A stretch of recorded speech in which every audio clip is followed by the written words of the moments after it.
Hello guys, I hope you are doing well. मैं आपको अपने यूट्यूब चैनल लर्निंग अपॉर्चुनिटी पर वेलकम करता हूं और आज एक नई वीडियो लेके आया हूं आपके लिए। एक नई अपॉर्चुनिटी लेके आया हूं जो कि इंडोनेशिया की जानिब से एक फुल्ली फंडेड स्कॉलरशिप अनाउंस हुआ है और ये स्कॉलरशिप बैचलर, मास्टर और पीएचडी वालों के लिए है। तो इस वीडियो को लास्ट तक देखिएगा। मैं कंप्लीट डिटेल के साथ आपके साथ वो स्कॉलरशिप शेयर करने जा रहा हूँ, किस तरह से अप्लाई करना है, कौन से डॉक्यूमेंट्स रिक्वायर्ड हैं, ये तमाम तर चीज़ें इस वीडियो में आपको पता चल जाएंगी। तो वीडियो को शुरू करते हैं बिना किसी देर के। तो ये रहा scholarship, international student admissions for UNS Asia scholarship. ये अगस्त इनटेक के लिए अनाउंस किया गया है। यूनिवर्सिटी ऑफ सबलीस मरीद है, यहाँ पे आपको दिख रहा होगा। और ये स्कॉलरशिप फुल्ली फंडेड स्कॉलरशिप है, बैचलर, मास्टर और डॉक्टर डिग्री। अब डॉक्टर डिग्री का तो मुझे पता नहीं, पर मास्टर और बैचलर वालों का कंफर्म है, याद रखिएगा। तो आगे चलते हैं, इसमें तमाम तर डिटेल्स में मौजूद है, मैं आपके साथ वो शेयर कर देता हूँ। पहली स्कॉलरशिप है, यहाँ पे स्कॉलरशिप्स टाइप्स हैं, ये याद रखिएगा। जो पहली स्कॉलरशिप है वो फुली फंडेड स्कॉलरशिप है, यानी कि उसमें तमाम तर चीज़ें आपकी कवर की जाएंगी। उसके बाद दूसरी पार्शल है। पार्शल स्कॉलर में आपकी tuition and institution fee viewer है, फ्री लैंग्वेज कोर्स है और हेल्थ इंश्योरेंस आपको मिलेगा। उसके अलावा आपको मंथली अलाउंस आपको यहाँ पे नहीं मिल रहा। तो ये स्कॉलरशिप्स की टाइप्स थी। आपने जिसमें अप्लाई करना है आप उसमें अप्लाई कर सकते हैं, चाहे आप पार्शियल में अप्लाई करें या फुली फंडेड में अप्लाई करें। तो बात करते हैं, सबसे पहले क्राइटेरिया की बात करते हैं कि क्राइटेरिया इसमें क्या है। देखें, क्राइटेरिया में सबसे पहले आप नॉन इंडोनेशियन सिटीजन होने चाहिए, यानी इंडोनेशिया से आपका ताल्लुक ना हो। उसके बाद एशिया की कंट्री के किसी भी एशियन कंट्री के आप सिटीजन होने चाहिए। उसके बाद मीट फॉलोइंग एज रिक्वायरमेंट। अब उम्र की बात है, बैचलर वालों की 24 होनी चाहिए, मास्टर वालों की 35 है और डॉक्टर के लिए 40 साल इन्होंने रखी है। उसके बाद बात करते हैं इंग्लिश की। यहाँ पे जब आप अप्लाई करेंगे तो उस ड्यूरिंग आपसे ये नहीं मांगते। अगर यहाँ पे इन्होंने मेंशन किया है कि मिनिमम आपके पास 400 फॉर साइंस में अगर आप अप्लाई करना चाहते हैं ये स्कोर होना चाहिए ये, और सोशल साइंस और इक्विवेलेंट, ये यहाँ पे टॉयफल की बात कर रहा है कि आपके इतने स्कोर होने चाहिए अगर आप इनमें अप्लाई कर रहे हैं। और इक्विवेलेंट का मतलब अगर आपके पास इंग्लिश लैंग्वेज प्रोफिशिएंसी सर्टिफिकेट है तो भी आप अप्लाई कर सकते हैं। इस चीज़ को याद रखिएगा, जब यहाँ पे इक्विवेलेंट का वर्ड आ जाए तो इसके बराबर कोई भी, यानी कि आपके पास कोई सर्टिफिकेट है तो आप वो भी अप्लाई कर उसको भी अपलोड कर सकते हैं। तो आपने सिंपली क्या करना है, इंग्लिश लैंग्वेज प्रोफिशिएंसी सर्टिफिकेट, अगर आपको उसका पैटर्न नहीं पता कैसे कहाँ से बनवाना है तो आप मुझे कमेंट कर दें, मैं आपको तमाम तर डिटेल्स आपके साथ शेयर कर दूंगा। उसके बाद बात करते हैं demonstrate strong interest in study at university. आपका जो इंटरेस्ट हो, यानी वो ज़्यादा हो, यानी अप्लाई करने के लिए सिंपली इनके कहने का मकसद ये है, be willing attend online interview and test. उसके बाद टेस्ट और इंटरव्यू इसमें है, तो उसकी जो टेस्ट और इंटरव्यू है उसका तमाम तर डिटेल मैं आपके साथ शेयर कर दूंगा नेक्स्ट वीडियो में, किस तरह से टेस्ट की प्रिपरेशन करनी है और कैसे इंटरव्यू की प्रिपरेशन करनी है। उसके बाद having a financial support. Financial support का मतलब ये है कि आपको जो आपके जो दूसरे अखराजात हैं वो आपने खुद वहाँ पे उठानी है। Have never status in UNS scholarship recipient complete the required documents. आपने ये डॉक्यूमेंट, अब डॉक्यूमेंट्स की बात करें, ये तमाम तर चीज़ें आपको समझ में आ गई क्राइटेरिया। अब मैं डॉक्यूमेंट्स की तरफ जाता हूँ और आपको डॉक्यूमेंट्स लिस्ट बताता हूँ कि कौन कौन से डॉक्यूमेंट्स आपके पास होने चाहिए। तो आपके पास एक रिसेंट फॉर्मल फोटो होनी चाहिए जो आपने अपलोड करनी है। उसके बाद वैलिड आइडेंटिटी कार्ड, अगर पासपोर्ट आपके पास पासपोर्ट होना लाजमी है, तो आपने वैलिड आइडेंटिटी कार्ड भी अपलोड करना है वहाँ पे। उसके बाद आपके पास पासपोर्ट होना लाजमी है, graduation certificate and academic transcript English या उर्दू, इंग्लिश में या इंटरनेशनल लैंग्वेज में होनी चाहिए। उसके बाद रिसेंट हेल्थ सर्टिफिकेट, और उसके बाद करिकुलम वीटा है। अब ये जो टेम्पलेट दिया है, ये टेम्पलेट इन्होंने यहाँ पे मेंशन किया, आपने ये टेम्पलेट मैं आपके साथ शेयर कर देता हूँ, यही आपको बता दूंगा कि किस तरह से आपने टेम्पलेट लेने हैं। उसके बाद फाइनेंशियल स्टेटमेंट है, पर्सनल स्टेटमेंट है। उसके बाद आपने इंग्लिश लैंग्वेज प्रोफिशिएंसी सर्टिफिकेट, जिस तरह मैंने आपको बताया ना, इंग्लिश लैंग्वेज प्रोफिशिएंसी सर्टिफिकेट आपने अपलोड करना है अगर आपके पास आइल्स वगैरह नहीं है तो। उसके बाद ये जो टेम्पलेट्स है, ये 3 जो ये मैं आपके साथ नीचे के वीडियो में लास्ट में आपको बता दूंगा कि टेम्पलेट्स आपने कहाँ से लेने हैं। उसके बाद इंडोनेशियन लैंग्वेज सर्टिफिकेट है, ये ऑप्शनल है।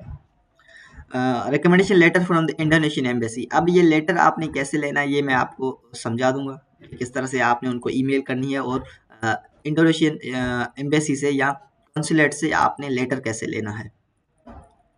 टू रिकमेंडेशन लेटर ये सिर्फ और सिर्फ मास्टर और बैचलर वालों के लिए, ये याद रखिएगा। उसके बाद रिसर्च प्रपोजल है, ये डॉक्टर वालों के लिए।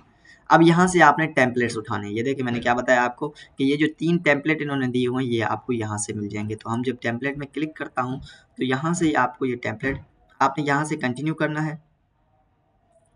यहाँ से करें ड्राइव में चले जाएं आप। जैसे ही आप यहाँ पे आ गए तो ये रहा, ये तमाम तर टेम्पलेट्स यहाँ पे मौजूद हैं। फाइनेंशियल स्टेटमेंट या एकेडमिक ट्रांसक्रिप्ट कैसे होना चाहिए, तो मैं इसको खोलता हूँ पहले।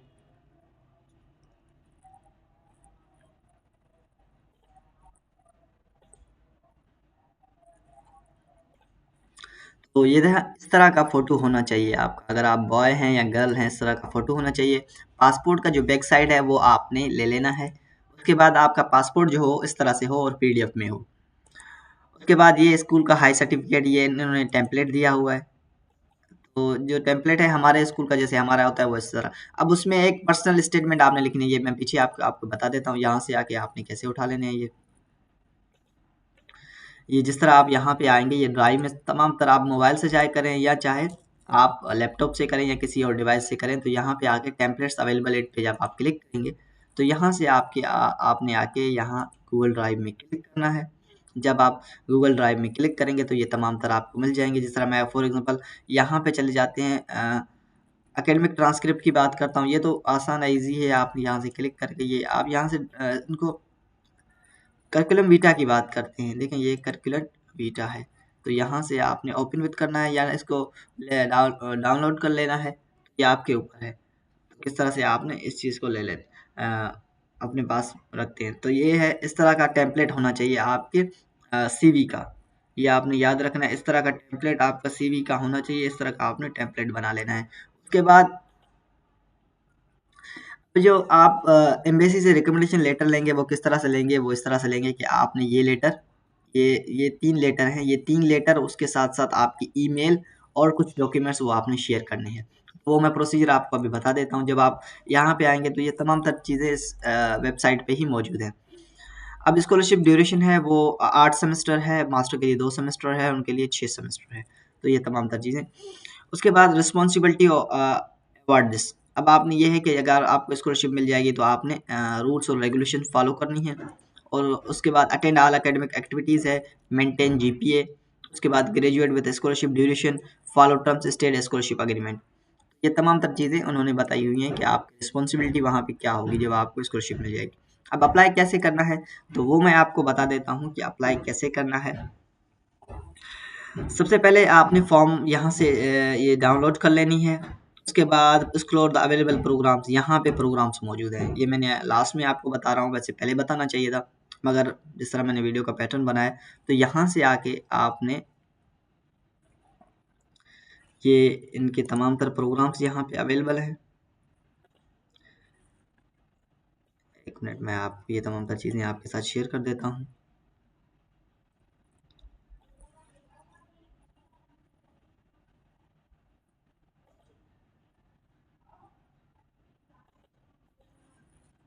तो यहाँ से आपने कैसे ये प्रोग्राम्स देखने हैं, तो ये यहाँ पे हाइलाइट्स इन्होंने दिए हुए हैं कुछ। आपने faculty of economics and business है, जिस तरह आप यहाँ से नीचे आते चले जाएंगे, इनके 28 पेज हैं, 190 पेज हैं। तो इसमें तमाम तरह अकाउंटेंट है, मैनेजमेंट है, डेवलपमेंट इकोनॉमिक्स है, डिजिटल बिजनेस है, मैनेजमेंट है, इकोनॉमिक्स एंड स्टडी है, अकाउंटेंट है। और डॉक्टर के लिए ये है, ये मास्टर वालों के लिए है, और ये बैचलर वालों के लिए। इसी तरह आप नीचे आएंगे, फिर अकाउंटेंट बैचलर डिग्री है, तो इनके तमाम इनकी यानी एक्सप्लेनेशन यहाँ पे इन्होंने दी हुई है कि ये किस तरह होंगे, इनमें आपको क्या पढ़ाया जाएगा। ये तमाम यहाँ से फिर देखें, ये मैं तमाम तर फैकल्टीज़ आपको बता देता हूँ सिंपली। अगर आप इनको डिटेल में देखना चाहते हैं तो इस जो ये प्रोस्पेक्टिव है इसको तमाम तर को आप रीड करें। तो यहाँ पे faculty of economics and business है, फैकल्टी ऑफ लॉ है, फैकल्टी ऑफ कल्चरल साइंसेज है, faculty of social and politics science है, फैकल्टी ऑफ फाइन आर्ट्स है, faculty of psychology, faculty of medicine, faculty of mathematics sciences है, faculty of agriculture है। उसके बाद faculty of engineering है, faculty of teacher training है, education है, faculty of sports sciences है। उसके बाद faculty of animal husbandry, faculty of information technology and data sciences, vocational school, post graduate school. ये तमाम यहाँ पे यानी कि प्रोग्राम्स अवेलेबल हैं। आप जो आपका प्रोग्राम है आपने उसके बारे में पढ़ लेना है। अब बात करते हैं जो रिकमेंडेशन लेटर एम्बेसी से लेनी है वो किस तरह से लेनी है। आपने सबसे पहले विजिट द इंडोनेशियन एम्बेसी, आपने एम्बेसी जाना है। अब एम्बेसी जाने से पहले आपने अपने साथ क्या क्या ले जाना है ये मैं आपको बता देता हूँ। अगर उनको ईमेल भी करते हैं तो फिर वो भी चलेगा, अगर आप वहाँ पे जाते हैं तो ये भी और अच्छा रहेगा। आपने क्या करना है, यहाँ पे जो लेटर है, लेटर आपने ले जाना है। ये लेटर है जो मैंने आपको यहाँ से बताया कि लेटर आपको कहाँ से मिलेगा, यहाँ से ये लेटर आपने यहाँ से डाउनलोड कर लेना है, ऑफर लेटर है। उसके बाद आपके पास पासपोर्ट होना चाहिए, वो भी अपने साथ ले जाइए। ग्रेजुएशन सर्टिफिकेट और एकेडमिक ट्रांसक्रिप्ट ये आपने अपने साथ ले जाना है। जब आप ले जाएंगे आपको जब वो रिकमेंडेशन दे देंगे तब आपने आके अप्लाई करना है। अब अप्लाई करने का तरीक़ेकार क्या है, क्रिएट अकाउंट करना है आपने यहाँ से। उसके बाद कंप्लीट योर पर्सनल इन्फॉर्मेशन, जो तमाम तरह ये डॉक्यूमेंट्स हैं आपने अपलोड करनी है। तो ये सिंपल सा तरीक़ेकार था। अब अपलोड डॉक्यूमेंट्स करने के बाद अब क्या होगा, देखिए अब क्या होगा कि एडमिशन नोटिफिकेशन, रजिस्ट्रेशन डेट है 20 नवंबर से, जिसकी लास्ट डेट अप्लाई करने की वो 21 दिसंबर है। ये मैं आपको अभी बता देता हूँ। एडमिनिस्ट्रेशन स्क्रीनिंग होगी, उसके बाद कंप्यूटर बेस्ड टेस्ट होगा आपका, फिर इनिशियल इंटरव्यू है, फिर फाइनल इंटरव्यू है, फिर फाइनल रिजल्ट है 22 जनवरी को। तो इस तरह से ये तमाम तर चीज़ें हैं आपने देख लेनी है। ये डेडलाइन तो बहुत सारी हैं, यानी कि इन्होंने अलग अलग चीज़ों का बताया हुआ है, तो पर मैं आपको सिंपल सा है, यहाँ से आपने ऐसे करके अप्लाई कर देना है। अप्लाई करने का तरीक़ेकार भी बहुत आसान है। जिस तरह आपने पहले रजिस्टर कर लेना है खुद को, यहाँ से लॉगिन अकाउंट नहीं है तो आपने खुद को रजिस्टर कर लेना है। जब आपने यहाँ पे रजिस्टर पे क्लिक करके, आपने यहाँ पे रजिस्ट्रेशन पे क्लिक करके और आपने तमाम तर चीज़ें फिल करनी है, तो आपको यहाँ पे एक ईमेल मिल जाएगा। जब आपको ईमेल मिल जाएगा तो आपने उस ईमेल के ज़रिए आपने अप्लाई कर देना है। तो आई होप आपको ये वीडियो अच्छी लगी होगी, और अगर अच्छी लगी हो तो मेरे यूट्यूब चैनल को सब्सक्राइब कर दें, उसके साथ-साथ बेल आइकन को दबा दें ताकि हर आने वाली नई वीडियो आप तक पहुंच सके। और उसके साथ-साथ अगर आपको कुछ इन्फॉर्मेशन चाहिए रिगार्डिंग तो इस स्कॉलरशिप के, तो आप मुझे कमेंट सेक्शन में कमेंट कर सकते हैं ताकि मैं आपको गाइड कर सकूँ।